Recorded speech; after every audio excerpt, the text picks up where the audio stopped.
हाय नमस्ते। आप देख रहे हैं मसाला बैट्स। आज की ताज़ा तरीन खबरों में आपका स्वागत है।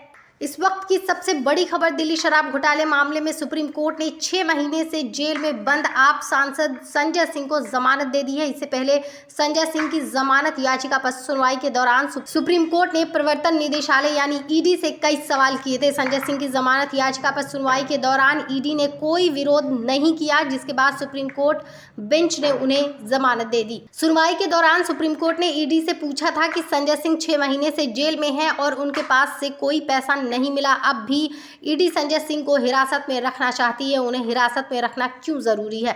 संजय सिंह के वकील अभिषेक मनु सिंघवी ने कहा कि उनके खिलाफ कोई बयान नहीं था, कभी चार्जशीट में बतौर आरोपी नाम लिया था। सिर्फ 2 मौकों पर कहा गया कि 1 करोड़ रुपए लिए गए, सब आरोप पूरी तरह से वे गए। इस मामले की सुनवाई के दौरान ईडी ने जमानत याचिका का विरोध नहीं किया। सुप्रीम कोर्ट ने कहा कि जमानत की शर्तें निचली अदालत तय करेगी। आप नेता ने दिल्ली हाईकोर्ट के उस आदेश को चुनौती देते हुए फरवरी में सुप्रीम कोर्ट का रुख किया था, जिसने दिल्ली शराब घोटाले से संबंधित मनी लॉन्ड्रिंग मामले में उन्हें जमानत देने से इनकार कर दिया था। दिल्ली हाईकोर्ट ने 7 फरवरी को संजय सिंह की जमानत याचिका खारिज कर दी थी, जो दिल्ली के राज्यसभा के लिए फिर से चुने गए हैं, लेकिन निचली अदालत को सुनवाई शुरू होने पर तेजी लाने का निर्देश दिया था। ईडी ने हाईकोर्ट में दावा किया था कि संजय सिंह कथित घोटाले में एक प्रमुख साजिशकर्ता और उसे अपराध से 2 करोड़ रुपए की आय प्राप्त हुई है। संजय सिंह की जमानत याचिका पर सुनवाई के दौरान ईडी ने कोई विरोध नहीं किया था, जिसके बाद सुप्रीम कोर्ट बेंच ने उन्हें जमानत दे दी। ये ईडी का पूरा सच नहीं है। आइए इस ईडी का पूरा सच जानते हैं कि उन्होंने विरोध क्यों नहीं किया है। संजय सिंह को जमानत नहीं मिली है, बल्कि ईडी का गिरफ्तारी घोटाला पकड़ा गया है। आए दिन विपक्षी नेताओं को पकड़कर जेल में डालने की ईडी की भूख आज सुप्रीम कोर्ट के एक सवाल के आगे हवा हो गई, बोलती ही बंद हो गई। लेकिन सुप्रीम कोर्ट के सवाल और उसके सामने ईडी की चुप्पी, ईडी के मामले में गिरफ्तारी और लंबे समय तक बेल न मिलने के खेल से अदालत ने आज पर्दा हटा दिया। आज पता चल गया कि केवल बेल न देने के दम पर ईडी का भूत खड़ा किया गया है, ताकि आम आदमी से लेकर पत्रकार, विपक्ष के नेता, हर कोई चुप हो जाए। संजय सिंह के मामले में जिस तरह से ईडी ने चुप्पी मारी, उसे देखकर उन सभी के चेहरे नजरों के सामने घूमने लगे, जिन्हें इस एजेंसी की क्रूरता और दमन का शिकार होना पड़ा है। न्यूज क्लिक के संस्थापक प्रबीर पुरकायस्थ भी उसी समय गिरफ्तार किए गए थे जब संजय सिंह को गिरफ्तार किया गया। प्रबीर पुरकायस्थ के केस में भी वही हुआ है जो दिल्ली शराब घोटाले में हुआ है। अमित चक्रवर्ती के सरकारी गवाह बनते ही उन्हें माफी मिल गई। दिल्ली शराब घोटाले में बेल मिलने के बाद सरकारी गवाह केजरीवाल का नाम लेता है और केजरीवाल जेल में डाल दिए जाते हैं। आज की सुनवाई में संजय सिंह की ओर से पक्ष रखते हुए डॉक्टर अभिषेक मनु सिंघवी ने बताया कि कैसे जिस व्यक्ति के बयान के आधार पर गिरफ्तारी हुई, उसने संजय सिंह का नाम लेने से पहले 9 बयानों में उनका नाम नहीं लिया था। संजय सिंह से पैसे की कोई बरामदगी नहीं हुई है। इस मामले में दिनेश अरोड़ा नाम का वह व्यक्ति सरकारी गवाह बन गया। उसे ईडी द्वारा आपत्ति हटा लेने के बाद में अगस्त 2023 को बेल मिल गई। उस समय सुनवाई करने वाले कोर्ट ने कहा कि ईडी स्मार्ट बन रही है। सिंघवी ने बताया कि दिनेश अरोड़ा ने न्यायिक हिरासत में भेजे जाने के बाद संजय सिंह पर पहली बार आरोप लगाए। उन्होंने कहा कि दिनेश अरोड़ा ईडी का स्टार गवाह है, उसे माफी मिली है। सिंघवी ने कोर्ट में कहा कि वाई को छोड़कर एक्स पर निर्भर होने की इस प्रथा पर अदालत को अंकुश लगाना होगा। उन्होंने दावा किया कि ईडी ने दिनेश अरोड़ा को बेल दिलवाने की इस तरह से कोशिश की कि लगे ही ना कि ऐसा किया जा रहा है। 4 अक्टूबर को जिस दिन संजय सिंह को 9 घंटे की पूछताछ के बाद गिरफ्तार किया गया, उससे एक दिन पहले दिल्ली के स्पेशल कोर्ट के जज एम.के. नागपाल ने राघव रेड्डी और दिनेश अरोड़ा को इस शर्त पर माफी दे दी कि वे दोनों अपराध से संबंधित सभी खुलासे करेंगे। उस समय तक दोनों को बेल मिल चुकी थी। औरबिंदो फार्मा के शरत रेड्डी तब तक उस मामले में बेल पाकर सरकारी गवाह बन चुके थे। उनकी कंपनी ने भाजपा को 55 करोड़ का चंदा दिया है। इन सारी बातों को सिलसिलेवार देखिए, बार बार वीडियो देखिए। यही नहीं, जज एम.के. नागपाल ने सरकारी गवाह बने दिनेश अरोड़ा को अपनी शादी की 25वीं सालगिरह मनाने के लिए स्पेन जाने की इजाजत दे दी। कमाल है, यहां मुख्यमंत्री और उप मुख्यमंत्री जेल में सड़ाए जा रहे हैं और सरकारी गवाह बनकर लोग स्पेन में हनीमून मनाने जा रहे हैं। सुप्रीम कोर्ट में जस्टिस संजीव खन्ना, जस्टिस दीपांकर दत्ता और जस्टिस पीवी वराले की बेंच ने बस इतना पूछ दिया कि आपके पास 2 करोड़ रिश्वत लेने के मामले में क्या सबूत हैं। कोर्ट ने कहा कि हमें नहीं लगता कि कोई सबूत है। संजय सिंह के खिलाफ मनी लॉन्ड्रिंग का केस बनता भी है या नहीं। कोर्ट ने कहा कि 6 महीने हो गए, अब जेल में रखने की क्या जरूरत है। जस्टिस खन्ना ने कहा कि दिनेश अरोड़ा ने शुरू में संजय सिंह के खिलाफ कोई बयान नहीं दिया, बाद में दिया, मगर तथ्य यही है कि इस मामले में पैसे की बरामदगी नहीं हुई है। आप इस बारे में लंच के बाद निर्देश लेकर आइए। साथ ही कोर्ट ने यह भी कह दिया, अगर आप जमानत का विरोध करते हैं तब आपको सारे दस्तावेज दिखाने होंगे। हम उसके आधार पर देखेंगे और दर्ज करेंगे कि संजय सिंह के खिलाफ केस बनता है या नहीं। अगर ऐसा हुआ तो इस केस की ट्रायल पर बहुत असर पड़ेगा। इतनी सी बात पर ईडी की घिघी बंध गई। बोला नहीं गया, दस्तावेज दिखा देती, बता देती कि 6 महीने में पता चल गया है कि संजय सिंह ने किससे और कैसे 2 करोड़ रिश्वत ली है। ईडी ने इस बेल को बिल्कुल ही अपोज नहीं किया। वो क्यों नहीं किया?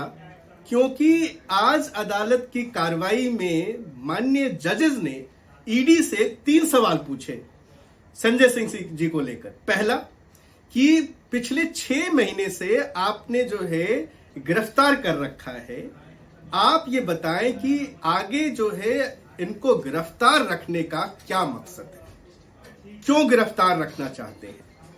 दूसरा, आपने ये आरोप लगाया है कि इन्होंने 2 करोड़ रुपए की घूस ली तथाकथित एक्साइज घोटाले के मामले में।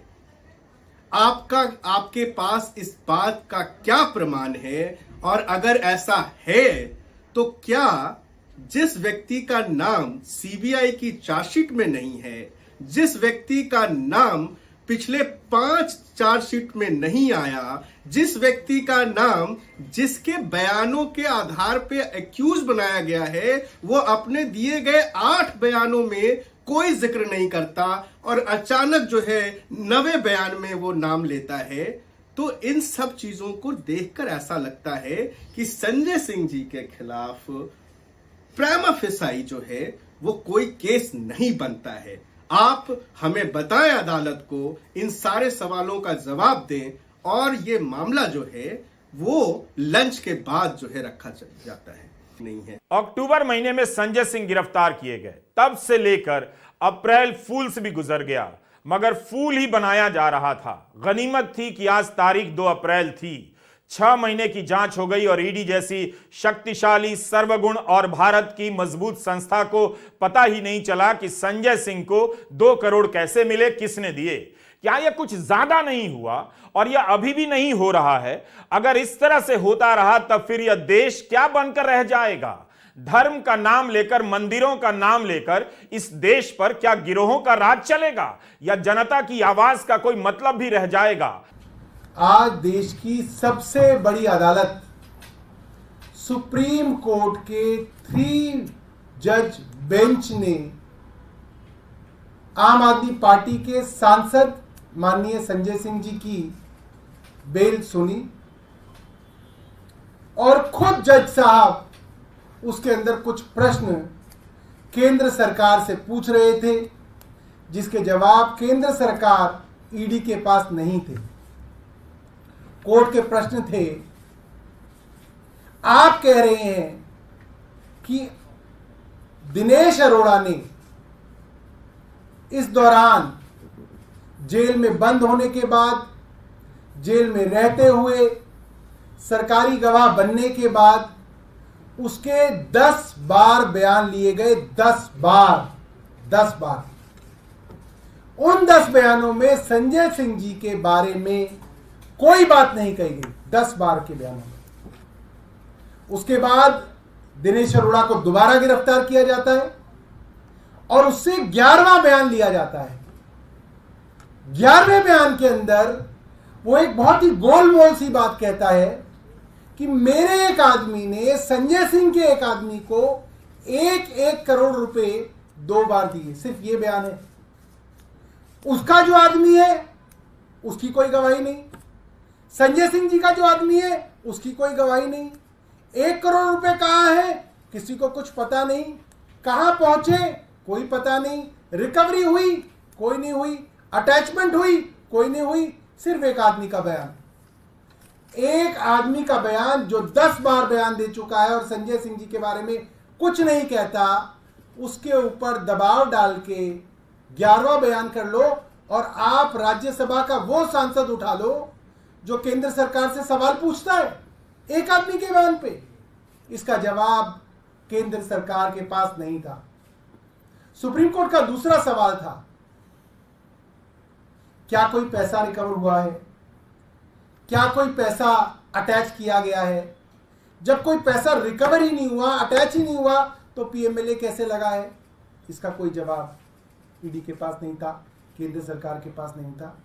आप इस केस का पैटर्न देखिए। पकड़े जाने के बाद गवाह किसी का नाम नहीं लेते हैं। जब उन्हें लगता है कि ये ईडी है, जमानत नहीं मिलेगी, ये चाहे तो जिंदगी भर के लिए जेल में सड़ा देगी, तब वो आदमी टूट जाता है। और वही आदमी जो कई बार की पूछताछ में कोई नाम नहीं लेता, सरकारी गवाह बन जाता है और नाम ले लेता है। फिर संजय सिंह, फिर मनीष सिसोदिया, फिर अरविंद केजरीवाल गिरफ्तार कर जेल में डाल दिए जाते हैं। यह उस समय की तस्वीर है जब ईडी संजय सिंह को गिरफ्तार कर ले जा रही थी। अक्टूबर से अप्रैल आ गया, 6 महीने में ईडी को मनी ट्रेल नहीं मिला, कुछ ऐसा सबूत नहीं मिला जिसके आधार पर उन्हें जेल में रखा जा सकता था। संजय सिंह की गिरफ्तारी के वक्त दावे तो ऐसे किए गए जैसे इस व्यक्ति ने देश का सारा खजाना लूट लिया है। अब जब कंपनियां और राजनीतिक दलों के चंदे का घोटाला सामने है तो सबने चुप्पी साध ली है। क्या क्या आरोप लगाए गए चंदे के घोटाले में, क्या आपको याद है? 30 जनवरी को छपी खबरों को पलटकर देख रहा था। ईडी दिल्ली हाईकोर्ट में क्या कर रही है? जमानत का विरोध करते हुए ईडी ने हाईकोर्ट में कहा कि संजय सिंह मुख्य साजिशकर्ता हैं। इस समय अरविंद केजरीवाल मुख्य साजिशकर्ता बताए जा रहे हैं। यह पूरी तरह साफ है कि संजय सिंह एक स्पेशल पर्पस व्हीकल बनाने में शामिल थे। यह ईडी का कहना है। ईडी कहती है कि जिसके जरिए आबकारी नीति से जो पैसा कमाया गया उसे सफेद किया गया। ईडी ने कहा था कि दिनेश अरोड़ा के साथ 2017 से संजय सिंह का रिश्ता रहा है। सर्वेश और दिनेश से संजय सिंह को 2 करोड़ की रकम मिली है। 7 फरवरी को दिल्ली हाईकोर्ट में संजय सिंह की गिरफ्तारी की याचिका रद्द हो गई। जस्टिस स्वर्णकांता शर्मा ने जमानत नहीं दी। उन्हीं की कोर्ट में अरविंद केजरीवाल की याचिका को लेकर अभिषेक मनु सिंघवी गए, जहां उन्होंने बहस तो धुआंधार की, कई बार ईडी पर भारी पड़ते नजर आए, मगर केजरीवाल को जमानत नहीं मिली। जस्टिस स्वर्णकांता शर्मा ने ईडी से 2 अप्रैल तक जवाब देने के लिए कहा है। 3 अप्रैल को सुनवाई की तारीख दी गई है। सुप्रीम कोर्ट में अभिषेक मनु सिंघवी ही संजय सिंह की जमानत की पैरवी कर रहे थे। सिंघवी की यह बड़ी सफलता है। संजय सिंह की बेल की सुनवाई सुप्रीम कोर्ट में पहली बार हो रही थी।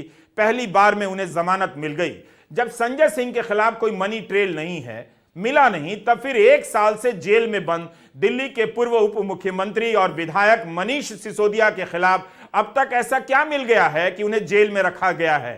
गोदी मीडिया लगाकर देश में विपक्ष को खत्म करने का वातावरण बनाया जा रहा है। क्या इस देश को नहीं दिख रहा कि चंद चैनल इसके लोकतंत्र की हत्या में लगे हैं? रामलीला मैदान में जमा हुए नेताओं के भाषण से यह सब निकल रहा था। विपक्ष के आरोप काल्पनिक नहीं है। जनता समझ रही है कि ईडी सबके पीछे छोड़ दी गई है। इस ईडी को विपक्ष के नेता नजर आते हैं, मगर बीजेपी और अदानी के घर का पता नहीं मिलता है। क्या देश की जनता ने नहीं देखा कि कैसे 140 से अधिक सांसदों को संसद से निलंबित कर दिया गया?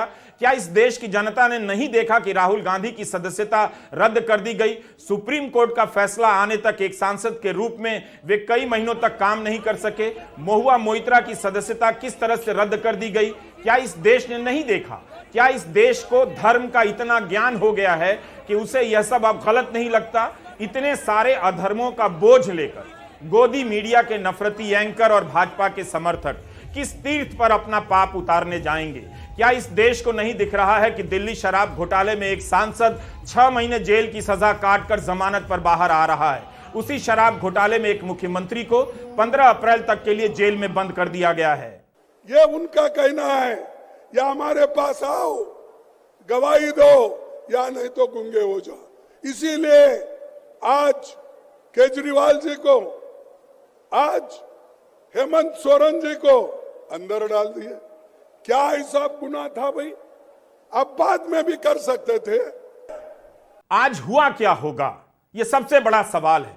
सुप्रीम कोर्ट के जरा सा स्टैंड लेने पर, बुनियादी सवाल पूछ देने पर ईडी का सारा दावा भरभरा गया।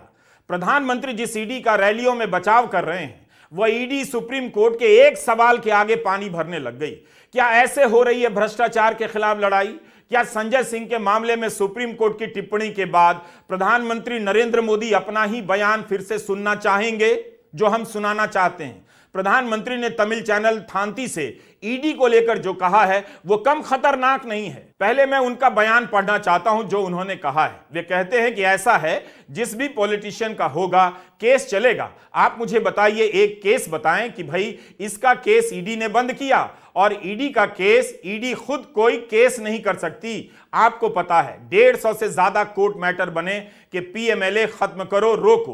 किसी अफसर की पोस्टिंग रोकने के लिए सुप्रीम कोर्ट, किसी अफसर को ना हटाने के लिए सुप्रीम कोर्ट। यानी ईडी काम ना करे, इसके लिए अदालतों को एक बहुत बड़ा हथियार बनाने की कोशिशें हुई हैं, क्योंकि उनको मालूम है कि भ्रष्टाचार के खिलाफ मोदी की जो लड़ाई है वो रुकने वाली नहीं है। तो उनको लगता है कि इस एजेंसी के कानून को ही खत्म कर दो, ताकि देश में भ्रष्टाचार की बातें कोई ना कर पाए, लड़ाई ना लड़ पाए। क्या यह अजीब बयान नहीं है? हमारा यह वीडियो दोबारा चलाकर देखिए और प्रधानमंत्री के इस बयान को शब्दशः एक एक शब्दों के साथ सुनिए। हथियार ईडी को बनाया जा रहा है या कोर्ट को, आप समझिए। कोर्ट ने सिर्फ एक छोटा सा सवाल कर दिया ईडी के सामने। संजय सिंह के केस में ईडी की बोलती बंद हो गई। ईडी यही काम कर रही है, इस तरह से काम कर रही है कि 6 महीने से एक सांसद को जेल में रखा गया और पता नहीं करोड़ों रुपए की रिश्वत कहां गई, कैसे ली गई। प्रधानमंत्री ने इस बयान में दूसरी खतरनाक बात कही है कि किसी अफसर की पोस्टिंग रोकने या न हटाने के लिए लोग सुप्रीम कोर्ट जा रहे हैं। आप इसे हल्के में ना लें, यह बहुत खतरनाक बयान है। क्या आप जानते हैं कि ईडी के चीफ रहे संजय कुमार मिश्रा को सुप्रीम कोर्ट ने हटाया? क्यों हटाया? कोर्ट ने सुनवाई के बाद बहुत विचार कर, तथ्यों को देखकर हटाया। संजय कुमार मिश्रा को 3 साल का सेवा विस्तार मिला था। इसी पर कोर्ट ने पूछ दिया कि क्या और भी कोई योग्य अफसर नहीं है? केजरीवाल और हेमंत सोरेन की गिरफ्तारी के खिलाफ विपक्ष एकजुट और सड़कों पर है। 2 मुख्यमंत्री गिरफ्तार किए गए हैं, यह कोई साधारण बात तो नहीं है। केजरीवाल की गिरफ्तारी की खबर दुनिया भर में हेडलाइन बन रही है। क्या यह संयोग है कि 1 अप्रैल को आयकर विभाग सुप्रीम कोर्ट में कहता है कांग्रेस के खिलाफ कठोर कार्रवाई नहीं होगी, और 2 अप्रैल को ईडी संजय सिंह की जमानत का विरोध नहीं करती है? यह दोनों घटनाएं इसलिए हुई कि सुप्रीम कोर्ट ने बस बेसिक सा सवाल कर दिया, ईडी की बोलती बंद हो गई। साफ पता चल रहा है कि नोटिस भेजो, जेल भेजो, फिर इस अदालत से उस अदालत तक दौड़ाओ, तब तक गोदी मीडिया लगाकर जनता के बीच इन्हें भ्रष्ट साबित कर दो, माहौल बना दो। क्या आज संजय सिंह की बेल के बाद भाजपा के प्रवक्ता माफी मांगेंगे? ठीक है कि फैसला नहीं आया है, जमानत मिली है, लेकिन बीजेपी ने तो संजय सिंह से लेकर केजरीवाल को अभी से ही भ्रष्ट साबित कर दिया है। इससे पहले इनके डिप्टी सीएम मनीष सिसोदिया भी शराब पॉलिसी के मामले में ही जेल में हैं। आज उनकी बेल पर भी सुनवाई हो रही थी और कोर्ट ने अब उसका अगले हफ्ते का फैसला रखा है। मगर इससे पहले भी 1000 बार दिल्ली सरकार बहुत ही बड़े बड़े वकीलों को दिल्ली की जनता के टैक्स के पैसे से 60 करोड़ रुपए की अभी तक वकील की फीस देकर, जिसमें अभिषेक मनु सिंघवी जैसे बड़े वकील जो एक पेशी के 1 करोड़ रुपए लेते हैं, ऐसे वकीलों को खड़ा कर कर 1000 बार उन्होंने बेल एप्लीकेशन लगाई और हर बार उनकी बेल एप्लीकेशन को रिजेक्ट किया। अगर इन लोगों ने कोई गलत काम नहीं किया तो कोर्ट इनको बेल क्यों नहीं देती है, यह मेरा सवाल है। आखिर 6 महीने तक जेल में रखने के बाद संजय सिंह के खिलाफ कोई मनी ट्रेल क्यों नहीं मिला? जवाब तो देना चाहिए कि क्या ईडी ने किसी का शौक पूरा करने के लिए एक काबिल सांसद को उठाकर जेल में डाल दिया? यही नहीं, राज्यसभा के लिए निर्वाचित होने के बाद शपथ लेने में भी आनाकानी की गई। उसके लिए भी कोर्ट को आदेश देना पड़ा, तब जाकर संजय सिंह को शपथ दिलाई गई। कुछ तो जवाब देना चाहिए किसी को कि एक सांसद को 6 महीने तक जेल में क्यों रखा गया। आतिशी सिंह ने कहा है कि शराब घोटाले में शरत रेड्डी के सरकारी गवाह बनने के बाद अरविंदो फार्मा ने बीजेपी को करोड़ों रुपए का चंदा दिया। इकलौती मनी ट्रेल तो यहाँ है, ईडी बीजेपी की जांच क्यों नहीं कर रही है।